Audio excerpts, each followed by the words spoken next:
Good afternoon to each and everyone. It's like a long, long while since I last presented. It feels like ages ago.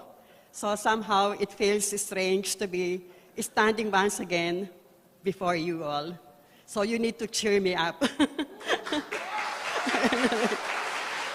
Thank you, thank you. So for today's presentation, I have chosen a very relevant, important topic, which is about fatty liver. Yeah. Fatty liver has been killing hundreds of millions of people all over the world. It's more than 100 million in USA alone, and about 18 million Filipinos, as reported in 2022. It can be a silent killer because its progression is very, very gradual, and most patients do not even have symptoms, so that they go unnoticed. The patients are totally unaware that they have it until it becomes critical.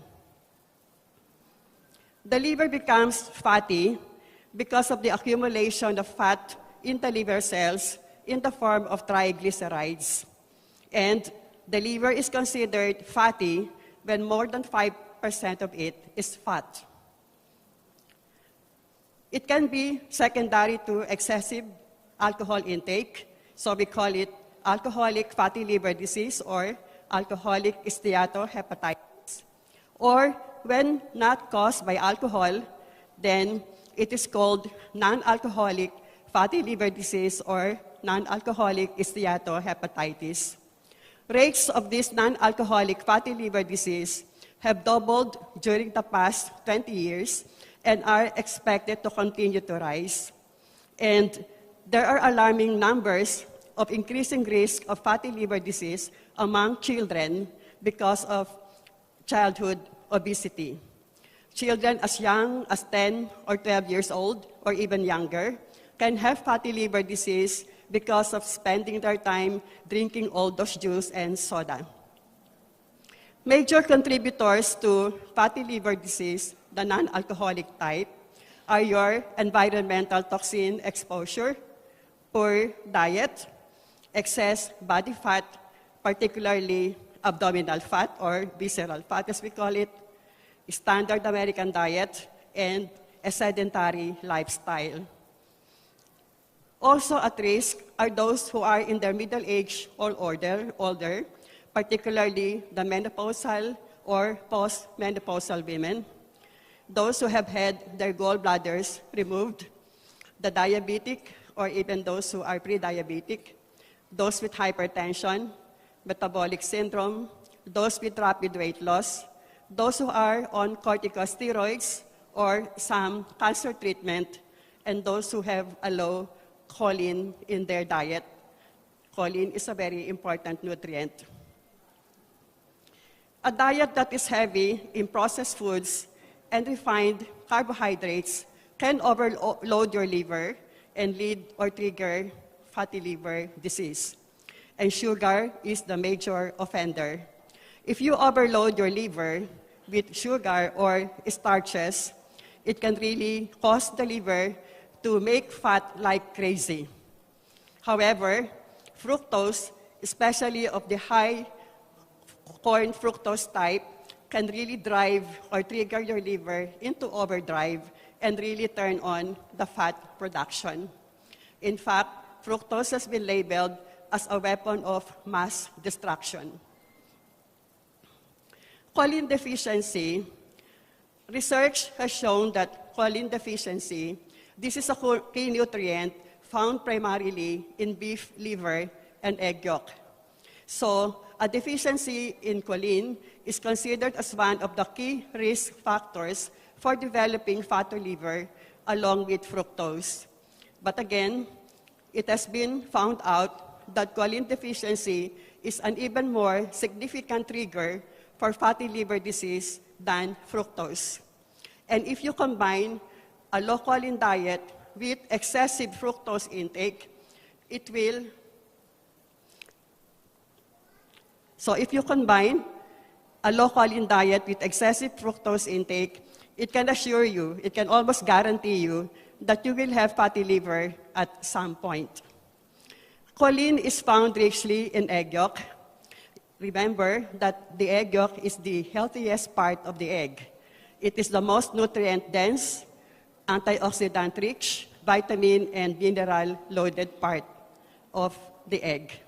It is so full of vitamin Bs, choline, lutein, vitamin A, and those eggs that come from free-range chicken are overloaded with omega-3 fatty acids. Some people fear eating egg yolk for fear that their cholesterol or bad cholesterol will increase. Partly true, but primarily not true. Because it can really increase your liver, the low-density lipoprotein or the bad cholesterol to some extent. But overall, it will increase your good cholesterol to a much greater extent so that the outcome, the overall cholesterol ratio, will be good for your overall health. So you need to go out there and start taking all that egg yolk. Our liver is literally drowning in toxins. We have around 80,000 environmental toxins, majority of which we have no control over. They're everywhere and in everything, from the air that you breathe, from the food that you eat, from the water that you drink, from all those personal care products, even your perfume, your deodorant, all the skincare products, they are really so full of toxins. But let's thank ATOMY for giving us skincare products and personal care products that are really organic. So, yeah. These are the top 10 toxins to which we are exposed every day. Alcohol, tobacco smoke, you look at that, silver dental fillings. This really is very dangerous. If you have this, go look for a biological dentist who can take out that mercury-based silver filling, as it's gonna kill you over time. It's really, really very dangerous and very toxic. And bisphenol found on plastic water bottles. It's really dangerous to be carrying this mineral or these water bottles because they continue to leach bisphenol in the water that you drink. So artificial fragrance, so that includes all the air fresheners, inside thousands of household products. Teflon substance used on cookware, furniture, and carpets. Some refer to it as gas lighting. Your carpet can continue to emit all the dangerous toxins. Indoor and outdoor air pollution, pesticides and herbicides. Particularly mentioned here is Roundup. Roundup is a kind of pesticide that has been widely used to control the pests that destroy your wheat. So it is done or delivered through huge aerial spray. So our wheat and all wheat-based products, I must warn you, stay away from anything that is wheat or wheat-based. Traditionally, we have always known wheat as something healthy. I grew up really eating a lot of wheat-based products, but since the 1990s, when Roundup was introduced, it really is killing millions of people all over the world. So you better be careful. You can Google it to validate what I'm trying to say. In fact, the manufacturer of Roundup, Monsanto, an American company, is currently facing several suits. The charge is genocide for killing people, millions of them, all over the world. You think of your body as a toxin bucket that fills up with toxins every single day. And at greatest risk is the liver because of the direct connection of the intestines to the liver via the enterohepatic or portal circulation. We call this the gut-liver axis. Anything in your gut, if it crosses through the lining of the intestine, gets into the bloodstream, of the portal circulation or the enterohepatic circulation, they will all end up in the liver. So if you are living an unhealthy lifestyle that leads you to a leaky gut, all that bad stuff, the bacteria, the bacterial toxins, the parasites, the undigested food, they will eventually all end up in your liver. The liver acts now like an oil filter, and it has to get rid of all that bad stuff out of your body. The liver now starts to segregate between the good and the bad stuff. It is really our body's center, major center for detoxification. It will separate the good from the bad stuff. The good stuff, like the nutrients, the liver will retain and eventually allow to be released into our main systemic or arterial circulation for overall body distribution. The bad stuff, like the harmful toxins, have to be cleared, and the liver sends them back into the intestines to be pooped out. And who does that? The bile. The bile carries 80% of the toxins from the liver for them to be brought back to the intestine for final moving out.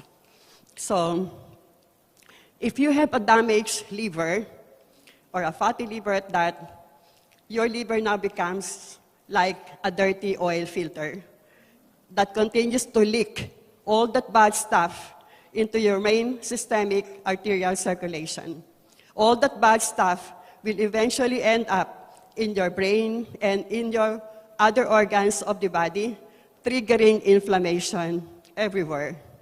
And I'm sure by now you know and understand fully well what the repercussions are of chronic inflammation. If that remains unchecked, that systemic inflammation can lead to a lot of chronic health conditions, all the autoimmune disorders, all the diseases like diabetes, hypertension, Alzheimer's, psoriasis, even cancer, metabolic syndrome, chronic kidney disease. So let us all remember that there is really a very deep connection between your liver and all these chronic health conditions we're dealing with in our present world. Remember that 80% of the causes of global deaths all over the world are these non-communicable diseases or the lifestyle diseases, meaning they are diseases which we acquire through how we live our lives. These are the different stages of non-alcoholic fatty liver. The initial stage is your NAFL, or the non-alcoholic fatty liver, or simple fatty liver, where there is no inflammation yet, and therefore it is really easily reversible. Over time, if left unchecked, it can lead to NASH, or non-alcoholic steatohepatitis, where there is already inflammation and eventually leads to fibrosis or scarring, cirrhosis, and ultimately cancer.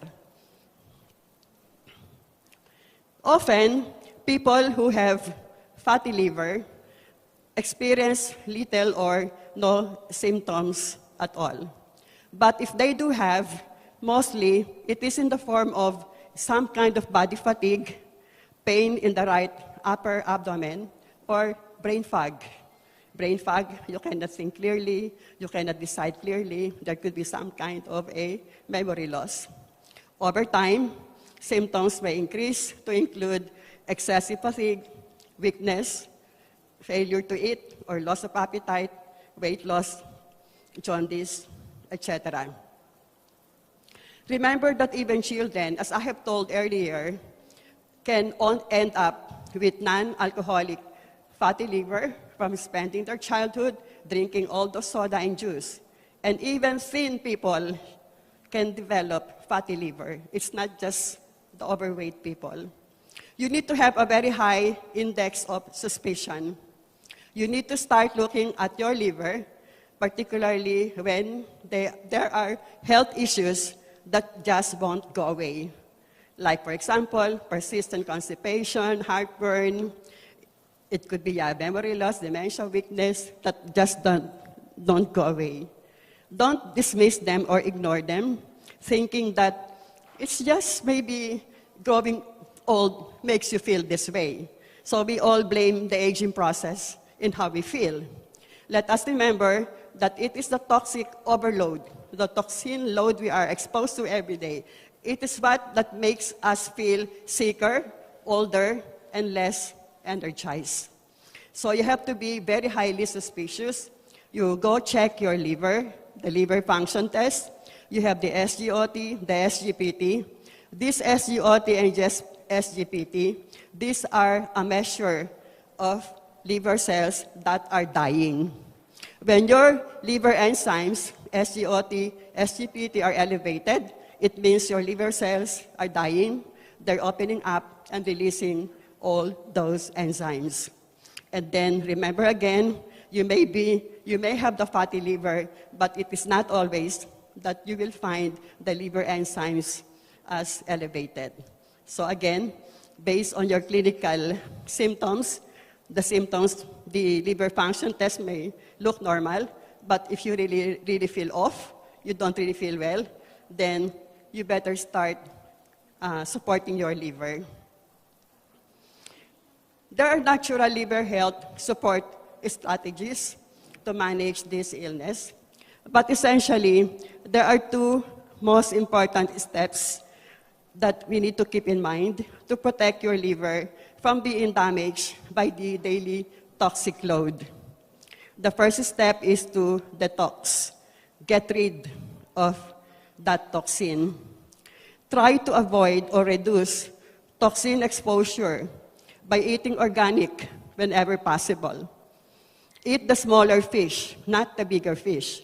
The bigger fish, more likely, will be more contaminated with mercury, arsenic, lead, etc. Limit use of single-use plastics, including bottles. Avoid plastic food containers.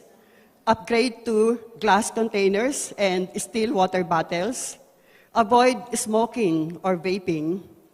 Reduce stress and give your body time to rest, sleep, and recover. Get rid of all those toiletries, all those products which might have hidden toxins and chemicals in them. Whenever you detox, keep in mind, you have to make sure that all your elimination channels are open. These elimination channels include, of course, your bile flow, as it carries 80% of the toxins out through the intestine. The toxins also get out through our colon, through our skin, through our lungs, and through our kidneys. So, again, be mindful of all these elimination channels. Make sure you are exercising regularly, so you sweat out your toxins. You do breathing exercises, so you breathe out your toxins. You're drinking enough water, and by enough means at least 50 ml per kilo per day. If you don't meet that, then for every single day that you miss out on your required intake, eventually you can get chronically dehydrated. And when you're chronically dehydrated, it can cause a lot of very basic complaints like headache, vertigo, dizziness, some kind of a migraine attack, which is really just secondary to lack of water intake. So you have to drink enough water so you pee out the toxins. You have to make sure you are not constipated, so you move out your toxins through your intestines. If these elimination channels are not open, the toxins will not be moved out of your body. And what will happen? They get reabsorbed through the small intestine and back into the bloodstream. They get recirculated, only for you to end up in an even worse condition. I have encountered some of these patients who were referred to me with psoriasis, initially improved with the initial detoxification, but eventually got worse. So when it came to the point that it was getting worse, I have to discuss lengthily with the patient how open are your elimination channels and how healthy is your liver. And so that really did the trick. The second step is to protect the liver. The first step, I said, is to detox. reduce your toxin exposure. The second step is to protect your liver, not only by eating healthy, but by taking all the necessary liver supplements that will restore your liver function, help your liver repair whatever existing damage there is, and prevent any future damage. First in the list is our spirulina. Spirulina is a very nutrient-dense supplement.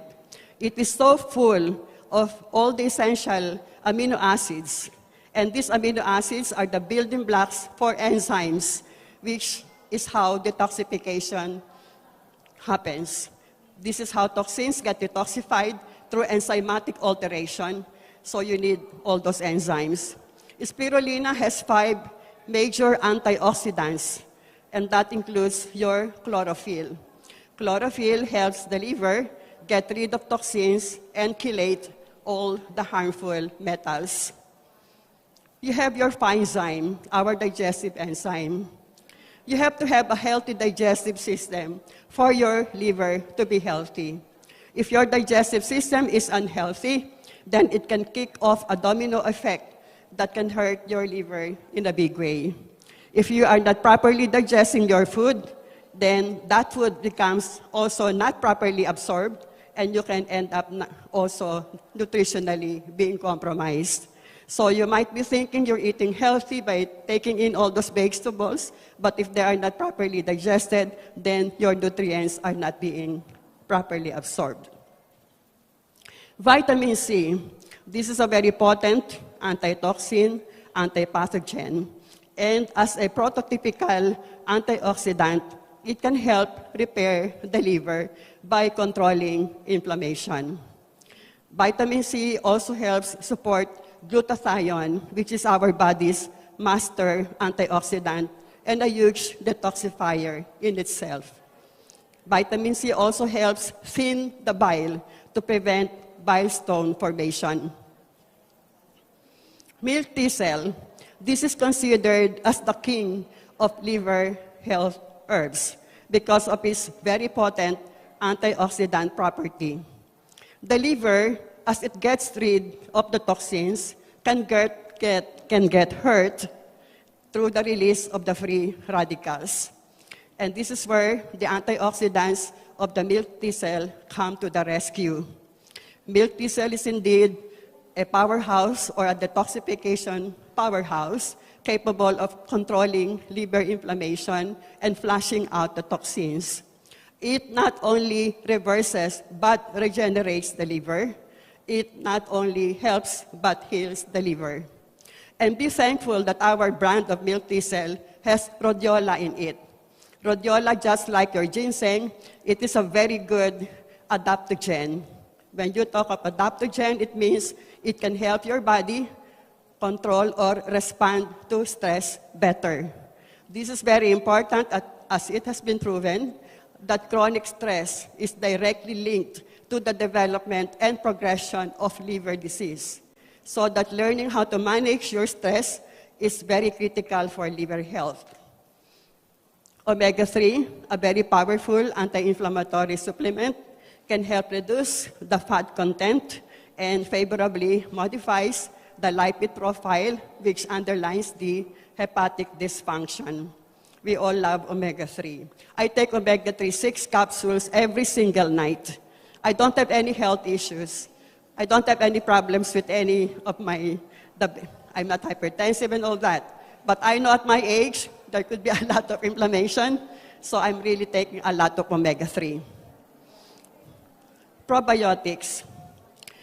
As to how healthy you are in your gut is how healthy you will be in your liver. If you are eating a toxic food and your intestine does not have enough of the good bacteria, then that can hurt your liver in a big way.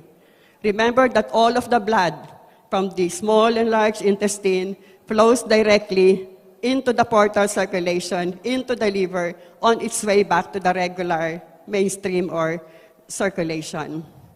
Keep in mind also that our intestines produce 90% of the neurotransmitters which we call as serotonin or the happy hormones.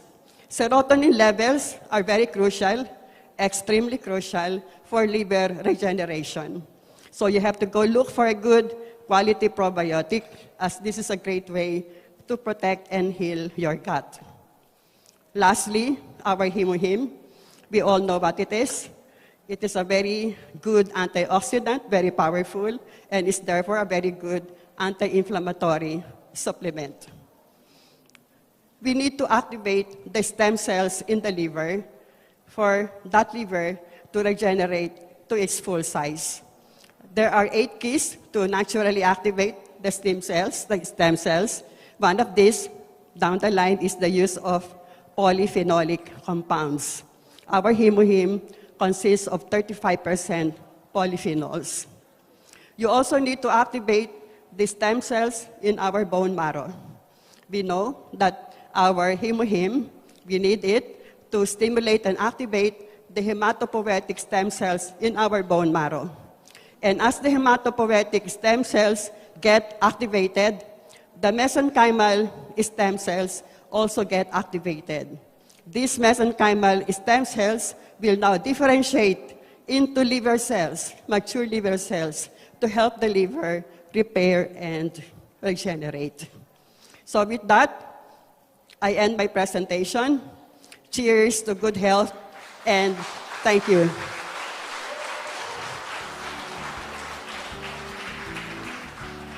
구독, 좋아요 눌러주세요.